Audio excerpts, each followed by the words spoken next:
Hello friends, welcome back to my channel. Today in this video, I'm going to show you how to check the IMEI number on Android. Please consider subscribing to my channel and liking this video. Let's get started, guys. Step 1. First, unlock your Nothing phone and open the Call app. This is the app you use to make calls on your phone. You should see the familiar dialer screen with a number pad. Step 2. Next, locate the keyboard, and here's where you'll enter a special code.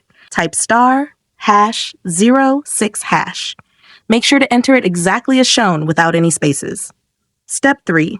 Now, once you've typed the code, you'll immediately see your IMEI information pop up on the screen.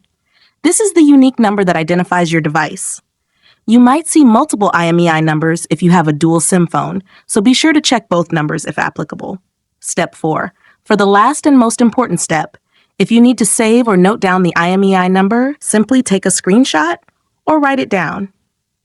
This number is important for things like warranty claims or tracking your device if it's ever lost or stolen. If you found this tutorial helpful, don't forget to like this video and subscribe to my channel. Thanks for watching.